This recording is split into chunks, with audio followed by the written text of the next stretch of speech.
BA second year की छात्राओं, आपका इस वीडियो में स्वागत है। आज हम पढ़ेंगे ब्रिटेन के संविधान के अंतर्गत विधि निर्माण प्रक्रिया। विधि निर्माण प्रक्रिया के अंतर्गत पढ़ने से पहले हम ये देखें कि विधि कैसे बनती है। तो विधि कैसे बनती है, इसके लिए सबसे पहली बात आती है कि विधेयक क्या हैं, जो कि व्यवस्थापिका के द्वारा जिन प्रस्तावों को, जिन कानूनों को उन्होंने पारित कर दिया। अब विधेयक जो हैं कई प्रकार के होते हैं, क्योंकि अलग अलग सदस्यों के द्वारा व्यवस्थापिका में प्रस्तुत किए जाते हैं। तो हम सबसे पहले पढ़ते हैं कि विधेयक के प्रकार क्या हैं।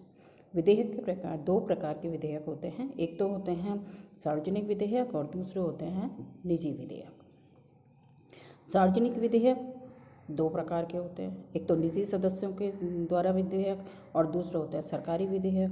तो इस प्रकार हम यदि देखें तो इसके अंतर्गत निजी जो विधेयक होते हैं, इनमें क्या होता है कि इसमें जनता का अधिकांश भाग जो है वो इनसे प्रभावित होता है, इनके भाग से। और सरकारी जो विधेयक होते हैं उनका उद्देश्य होता है सार्वजनिक, अवित्तीय और मंत्रियों द्वारा प्रस्तुत किए जाते हैं। और सरकारी विधेयक दो प्रकार के होते हैं, एक तो वित्त विधेयक होते हैं और दूसरे होते हैं सामान्य विधेयक। वित्त विधेयक जो कि इसके अंतर्गत धन से संबंधित, बजट से संबंधित, जो कि पूरे वर्ष भर जो कार्य किए जाने हैं उसके लिए कितनी राशि उपलब्ध कराई जाएगी, कितना उसके लिए आय व्यय का जो लेखा जोखा सारा वित्त विधेयक के अंतर्गत होता है। और जो सामान्य विधेयक होते हैं वो सार्वजनिक उद्देश्यों से संबंधित होते हैं, वह देश से संबंधित हो सकते हैं और देश के जितने भी कल्याण से संबंधित जितनी भी सुविधाएं उपलब्ध कराने से संबंधित होते हैं। अब बात आती है कि ये तो हमने देखा विधेयक के प्रकार। अब हम देखते हैं विधि निर्माण प्रक्रिया क्या होती है। विधि निर्माण प्रक्रिया में एक बहुत अधिक ब्रिटेन के अंतर्गत एक साइंटिफिक वैज्ञानिक पद्धति का प्रयोग किया गया है, जिसके आधार पर कई देशों ने इस प्रकार की विधि निर्माण प्रक्रिया को अपनाया है। इसके अंतर्गत कई चरणों का इसमें उल्लेख किया गया है, कई चरणों से विधेयक निकलता है तब जाके विधेयक बनता है। तो अब हम देखते हैं सबसे पहले जो चरण है, स्तर है जो इसका विधि निर्माण का, वो है प्रस्तुतिकरण एवं प्रथम वाचन। ब्रिटेन के अंतर्गत प्रस्तुतिकरण और प्रथम वाचन एक साथ होता है। वो कैसे होता है उसको हम देखते हैं। तो प्रस्तुतिकरण जो है वह तीन प्रकार से वहाँ पर होता है। तीन प्रकार से कैसे कि पहला प्रकार तो होता है प्रस्तुतिकरण, साधारण प्रस्तुतिकरण। साधारण प्रस्तुतिकरण क्या होता है, जो सामान्य विधेयक होते हैं और जिस पर कोई विवाद नहीं होता।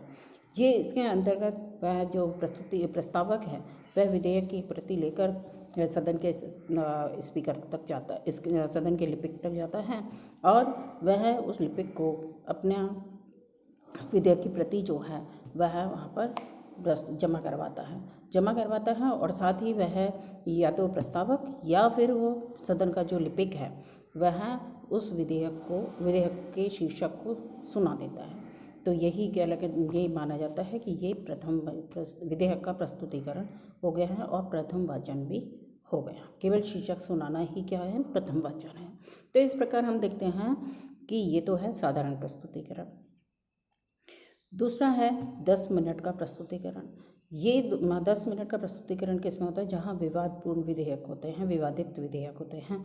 और इसमें क्या होता है कि दोनों ही प्रस्तावक को और जो विपक्षी जो इसके विरोध कर रहे हैं उनको 10-10 मिनट का समय दिया जाता है। और एक सदस्य, जो विपक्ष का एक सदस्य और प्रस्तावक, वे अपने उस विधेयक के बारे में बताते हैं, संक्षेप में बताते हैं। और फिर उसके बाद जो लिपिक है सदन का वह उसे जमा कर लेता है और विधेयक का शीर्षक सुना देता है। तो ये प्रथम प्रस्तुतिकरण और प्रथम वाचन हो गया। तीसरे प्रकार है विधेयक पर प्रकाश डालने वाला प्रस्तुतिकरण। इसके अंतर्गत क्या होता है कि प्रस्तावक और विपक्षी दल वो जो भी कहें तो इसके विधेयक के सिद्धांतों और लाभों को स्पष्ट करता है। अब इसमें क्या होता है कि यदि वह पक्ष भी, जो प्रस्तावक है वह भी देता है और जो विरोधी पक्ष है वो भी देता है। फिर उसके बाद जो उसका निर्णय है, क्योंकि ये भी विवादित विषयों पर ही होता है, और फिर उस पर मतदान के द्वारा इस पर निर्णय लिया जाता है। अगर मतदान विधेयक के पक्ष में होता है तो वह अगली प्रक्रिया के लिए चला जाता है, अन्यथा वह विधेयक वहीं पर ही समाप्त हो जाता है। फिर है दूसरा स्तर है द्वितीय वाचन। द्वितीय वाचन के अंतर्गत सदन के अंतर्गत जो है वहाँ पर विधेयक के सिद्धांतों पर चर्चा होती है। प्रस्तावक और ये सब जो द्वितीय वाचन जो होता है उसके बारे में डिटेल से बताते हैं। तो द्वितीय वाचन के अंतर्गत हम पूरा विधेयक के प्रस्ताव को देखते हैं। फिर आता है समिति स्तर। द्वितीय वाचन जब हो जाता है तो जो सदन का स्पीकर है वह ये निश्चित करता है कि विधेयक कौन से समिति पर जाएगा, और समिति स्तर समिति जो है उस विधेयक के धारा प्रति धारा, शब्द प्रति शब्द, वाक्य प्रति वाक्य इस पर विचार विमर्श करती है, और वह इस विधेयक पर पूरा विचार विमर्श करती है। और फिर वह अपना, यदि समिति में कई बार क्या होता है कि सहमति नहीं होती है, तो जो भी पक्ष और विपक्ष है, जो भी उसके विचार हैं समिति के, वो उस पर प्रस्तुत करती है। फिर आता है प्रतिवेदन स्तर। समिति उस पर विचार विमर्श करने के बाद में यह नहीं कि वह अपने विचार अपने पास ही रख ले यदि वह स्वीकार नहीं करती है, लेकिन उसमें वह उसको रिपोर्ट प्रस्तुत करनी होती है। प्रतिवेदन का मतलब है रिपोर्ट प्रस्तुत करना, और वह उसमें जो भी कितने लोगों का क्या मानना है, दूसरे लोगों का क्या मानना है, वो सारी अपनी रिपोर्टें प्रस्तुत करता है। फिर आता है तृतीय स्तर तृतीय वाचन। नेक्स्ट स्तर जो है तृतीय वाचन में क्या होता है कि पूर्ण रूप से इसके मुख्य सिद्धांतों पर पूर्ण चर्चा होती है, और इसमें यदि कोई संशोधन किया जाता है तो स्वीकार या अस्वीकार करते हैं, जिसमें कि शब्दों का उसमें फेरबदल कर लिया जाता है। लेकिन ये ध्यान रखा जाता है कि उसके प्रारूप में या उसके उद्देश्य में कोई अंतर नहीं आना चाहिए। फिर आता है दूसरे सदन की प्रक्रिया। फिर विधेयक जो है दूसरे सदन में चला जाता है। दूसरे सदन में जब जाता है तो वही सारी प्रक्रियाएं होती हैं, और उसके बाद वह विधेयक उसको पारित माना जाता है। फिर नेक्स्ट स्तर है विधेयक पर दोनों सदनों के मतभेदों का समाधान। कई बार दोनों सदन जो हैं वह सहमत नहीं होते हैं, तो इसमें क्या होता है कि उनके समाधान निकाला जाता है। तो उसको दो तरीके से निकाला जाता है। पहला तो है प्रबंधक नियुक्त किए जाते हैं, उनका एक सम्मेलन होता है। वह ये जो सम्मेलन है वो लिखित और मौखिक भी हो सकता है। प्रबंधक अपने लिखित रूप से अपना विचार प्रस्तुत करते हैं। फिर आता है दूसरा जो समाधान है वो है लॉर्ड सभा किसी भी विधेयक को 1 वर्ष के लिए रोक सकती है, सामान्य विधेयक को, और वित्त विधेयक को वह 1 माह तक रोक सकती है। तो इस प्रकार इनका मतभेदों का समाधान, अंतिम डिसीजन जो है कॉमन सभा का होता है। फिर आता है स्तर राज्य की स्वीकृति, यानी जब विधेयक दोनों सदनों से पारित हो जाता है और कॉमन सभा जब उससे पारित कर देती है, उसके बाद वह विधेयक राज्य की स्वीकृति कर जाता है। राजा जो है वह ये कहता है कि ऐसा ही हो, और वह विधेयक जो है वह प्रधानमंत्री और मंत्री के हस्ताक्षर के साथ हो जाता है। तो ये तो हमने देखी विधि निर्माण प्रक्रिया।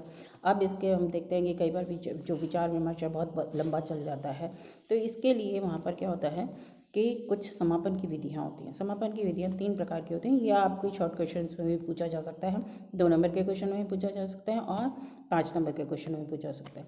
समापन की विधियाँ तीन हैं। एक तो है साधारण समापन, दूसरा है गिलोटिन या टुकड़ा टुकड़ा समापन, और तीसरा है कंगारू समापन।